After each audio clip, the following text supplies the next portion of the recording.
आधीच नुसतं दारू दारू दारू, त्याच्याशिवाय काही कामच नाही माणसाला. त्या लेकराकडे काय बघायचं, काय कळतं की नाही? त्या लेकरासाठी पैसा ठेव जरा बाजूला. असं माराव ना की कुठून काढा वाटते. अरे त्या जनाची नाही तर मनाची तरी लाज ठेव रे बाप्पा. अरे सगळे लेकरं तिथं शाळेमध्ये जाऊन शिकायले, ते सर बी शिकवायले सगळ्या लेकराला.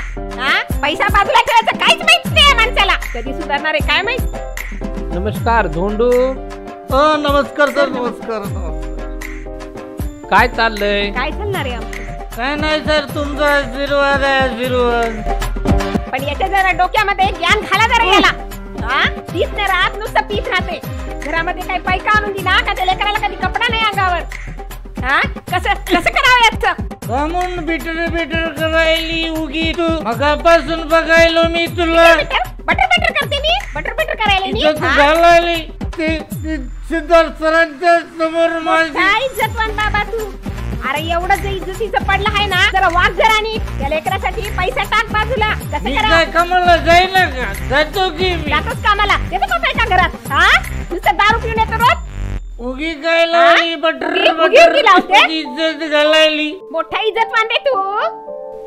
थांबा, शांत व्हा, शांत व्हा. रोहिणी कुठं आहे? ए बाई रोहिणी बेटा, सर आले. धोंडू, एवढं फीत जाऊ नकोस तू. अरे गरिबीमुळे तू शिक्षण घेतला नाहीस हे मान्य आहे, पण आज दारूमुळे तुझ्या लेकराला चांगलं शिक्षण मिळत नाही. दररोजचे एवढे जर पैसे तू मागे टाकलास तर लेकरू शिकून खूप मोठं होईल. सोन्यासारखं लेकरू आहे, ती दररोज शाळेत येते, चांगला अभ्यास करते.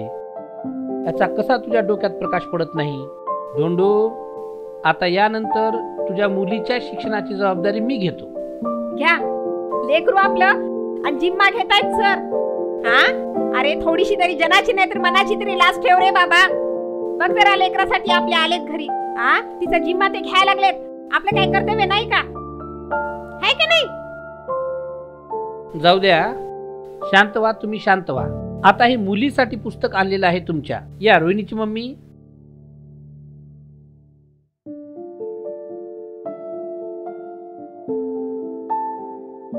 आणि धोंडू, इथून तरी का होईना तुझ्या मुलीकडे लक्ष दे.